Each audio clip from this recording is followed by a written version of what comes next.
ओम शांति। आज प्यारे मीठे भगवान की मीठी मुरली मंथन की डेट है 26 फरवरी 2022। तो आज मीठे मीठे बाबा ने कहा, रोज अमृत वेले ज्ञान और योग की वास धूप जगाओ तो विकारों रूपी भूत भाग जाएंगे। भगवान कह रहे हैं कि अमृत वेला उठो, ज्ञान और योग की वास धूप जगाओ। वास धूप अर्थात जब किसी के अंदर कोई बुरी आत्मा का साया होता है, कुछ और रोग शोक है, तो लोग हवन धूप वगैरह जगाते हैं ना। तो इसीलिए भगवान कह रहे हैं, ज्ञान और योग की वास्तु जगाओ तो तुम्हारे अंदर जो विकार रूपी भूत है वो भाग जाएंगे। प्रश्न, कौन सी एक भूल अनेक भूतों को अंदर में प्रवेश कर देती है? उत्तर, मैं आत्मा हूँ यह बात भूलने से अंदर में अनेक भूत प्रवेश हो जाते हैं। देह अभिमान का भूत सबसे बड़ा है, जिसके पीछे सब आ जाते हैं। इसलिए जितना हो सके देह अभिमानी बनने का पुरुषार्थ करो। गीत है, आज अंधेरे में है इंसान। ओम शांति। बाबा बैठ बच्चों को इस गीत पर समझाते हैं कि भगत भगवान से क्या चाहते हैं कि भगवान आकर हमारी आंखों को अपना साक्षात्कार करा दे। मतलब भक्त तो यही चाहते हैं ना कि भगवान आके हमें दर्शन करा दे। अब तुम बच्चे तो सम्मुख बैठते हो, तुमने ईश्वर को पा लिया है, इन आंखों से देखा है। ईश्वर को कैसे पाना होता है ये खुद ही आकर बताते हैं ना भगवान, अर्थात ये नॉलेज देते हैं और समझाते हैं इस तन द्वारा। क्या बोलते हैं भगवान? क्योंकि कहते हैं ना कि जीवन में आध्यात्मिकता का होना कितना ज़रूरी है। जितना आध्यात्मिकता का होना है और उतना ही परमात्मा को पाना समझना उतना ही ज़रूरी है। जैसे कि एक दिल में धड़कन का होना या सांसों के लिए वायु का होना। तो आध्यात्मिकता जहाँ हमें निर्बंधन जीवन जीने की राह दिखाती है, वही परमात्मा हमें हर पल उस राह पर चलने की शक्ति देते हैं। तो दोनों जरूरी है ना। ये नहीं समझना है कि तुम मेरी जिद नहीं जो पूरी हो, तुम मेरी धड़कन हो जो जरूरी हो। इंसान दुखी रहता है क्योंकि वह चीज़ों को पकड़ कर जीता है। कोई धन को पकड़ कर जीता है, कोई बीते हुए दिनों की बातों को पकड़ता है, या कोई आने वाले दिनों की फिक्र में रहता है। जितना पकड़ोगे उतना उनसे जकड़ते जाओगे उसी में। तो सब फिक्र छोड़कर परमात्मा का हाथ पकड़ कर जियो, और परमात्मा का हाथ है ये ज्ञान मुरली। और कहते भी है ना कि बिना पके जीवन में मिठास नहीं आती, और बिना ताप के पकना भी नहीं होता। चाहे फल हो, चाहे भोजन हो या इंसान हो, जीवन में ताप अर्थात जो परिस्थितियाँ जो आती है वो हमें पकाने आती है, थकाने नहीं। परंतु जिसको ईश्वर में भरोसा नहीं, शरणागति का भाव नहीं, वो शीघ्र थक जाता है, निराश हो जाता है ना। तो उसी निराशा से बचने के लिए भगवान कह रहे कि दुनिया वाले तो मुझे पहचानते नहीं, और तुम तो मेरे सामने बैठे हो। तुम्हें तो सब राज में आकर यह नॉलेज देता हूँ और समझाता हूँ इस तन द्वारा। तुम सब आत्माएं भी तन द्वारा अपने अपने पाठ बजाती हो। बगैर शरीर तो कोई पाठ बजा न सके, पाठ आत्मा ही बजाती है शरीर द्वारा। शरीर के नाम भी भिन्न भिन्न रखे जाते, आत्मा तो एक ही है। आत्मा खुद कहती है और पिता भी समझाते हैं कि 84 जन्म आत्मा लेती है। आत्मा कहती है हम एक शरीर छोड़ दूसरा लेते हैं। शरीर तो नहीं कहेगा ना। अब तुम बच्चे तो जान गए हो कि हम आत्मा है न कि शरीर। बाबा आकर हमको आत्माभिमानी बनाते हैं। इस शरीर द्वारा आत्मा ही सब कुछ करती है। शरीर के अंदर आत्मा कहती है इस शरीर द्वारा मैं चलता फिरता हूँ, मैं आत्मा जज वकील आदि बनता हूँ। आत्मा कहती है हमें शरीर द्वारा राजयोग सीखते हैं। कौन सीख रहा है? शरीर सीख रहा है क्या? नहीं, आत्मा सीख रही है। शरीर तो उसका खोल है। अब तुमको आत्माभिमानी बनाया जाता है। देह अभिमान में आना यही पहले नंबर की भूत है, जिसे और ही सब भूले आ जाती है। मतलब सबसे पहला भूल है देह अभिमान का, उसी से और ही भूले आ जाती है। इसी को कहते हैं जो भूले, जब बार बार जो भूले होती है फिर वो बन जाता है भूत, भूत बन जाता है। हर एक मनुष्य में 5 विकार तो हैं ही जरूर। भूतों को भगाने के लिए वास धूप जगाया जाता है। तो इनको जगाने का वास धूप है ज्ञान और योग। ये कोई जल्दी नहीं भागते हैं, उन्हों को भट्टी में डाला जाता है, क्योंकि ये 5 विकार बड़े पुराने दुश्मन हैं। बाबा कहते बच्चे, तुम्हारे में इन भूतों की प्रवेशता हुई आधा कल्प हुआ है, जब से रावण राज चला है। बरोबर भारतवासी रावण को दुश्मन समझकर जलाते तो हैं। एक बार इनका खात्मा हुआ फिर उसकी रस्म चली जाती, मतलब मर नहीं रहा है ना, इसलिए तो वर्ष वर्ष जलाना पड़ता है। इस समय तुमने इन 5 विकारों पर विजय पाई है। रावण मुर्दाबाद हो गया था आधा कल्प के लिए। बच्चे कहते हैं फिर बाबा ये कब जिंदाबाद होगा? तो बाबा कहते हैं आधा कल्प के बाद जिंदाबाद होगा, जब उसका राज्य आएगा। कहते हैं ना राम राज चाहिए, तो अब कौन सा राज है? चाहिए राम राज तो अभी नहीं है ना, तो अभी रावण राज है। सत्युग में राम राज होता है। फिर बाबा आगे बोल रहे, तुम प्रदर्शनी में भी लिख दो कि हर एक मनुष्य में 5 भूतों की प्रवेशता है, कम से कम 7 रोज भट्टी में रहे तब यह भूत सब भागे। उन्हों को ज्ञान और योग का धूप चाहिए, उनके सिवाय कभी मुक्ति, जीवन मुक्ति तो पा ही नहीं सकेंगे, क्योंकि परमात्मा के ज्ञान के सिवाय तो पा ही नहीं सकते। इस ज्ञान और योग का इंजेक्शन एक ही सर्जन के पास है।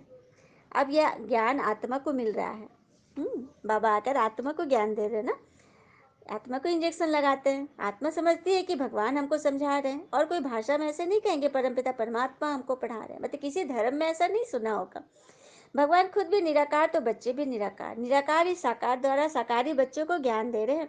यह तुम अच्छी तरह जानते हो, परंतु चलते चलते कई बच्चे भूल जाते हैं। भूलने का भी पहला पहला कारण है देह अभिमान का भूत। उसको भगाने का अमृत वेला समय शुभ है, उसी में पुरुषार्थ करना। अमृत वेले बाबा की याद अच्छी रहती है, कहते हैं सिमर सिमर सुख पाओ, अमृत वेले का ही कायदा है। भगत लोग भी सुबह ब्रह्म मुहूर्त में उठकर भगवान को याद करते हैं ना। गीत कौन सा था? राम सिमर प्रभात मोरे मन। आत्मा बुद्धि को कहती है कि राम सिमरो। तो ये कौन से राम की बात हो रही है? सच्चे सच्चे राम, जिसके बारे में कहा जाता है कि राम नाम ही पूर्णिमा का वो चांद है, बाकी सभी देवी देवता तो तारे हैं, है ना। फिर बाबा कहते हैं कि तुमने भी भूतों को निकालने के लिए कितनी मेहनत करी है। बुद्धि जब पवित्र हो तब ज्ञान अमृत ठहर सके। तुम बच्चे समझ सकते हो तो बरोबर बाबा की याद भूल जाती है। तुम बच्चे समझते हो, सब जानते हो, लेकिन फिर भी बाबा की याद भूल जाती, क्योंकि देह अभिमान बहुत है ना। मित्र संबंधी आदि तरफ लव चला जाता है। कोई को भी मोह का भूत न आए। बाबा को कितने ढेर बच्चे हैं, मोह की बात ही नहीं। जानते हैं आत्मा कभी मरती नहीं, मरने का ही डर रहता है। आत्मा भी अविनाशी है, परमात्मा भी अविनाशी है, वह जन्म मरण में नहीं आते। बाबा कहते मैं शरीर का लोन लेता हूँ, मेरे रहने से इसको बहुत फायदा है। इनकी आयु बढ़ जाती है, गुलगुल हो जाता है, इनकी सब खामियां खत्म हो कर फिर बिल्कुल नया बना देता हूँ। बाबा कह रहे कि तुम्हारे अंदर, तुम्हारी आत्मा में जो खामियां थी, कमियां, उनको बिल्कुल खत्म करके, भस्म करके एकदम नया बना देता हूँ। बाबा तो है ही सुखदाता।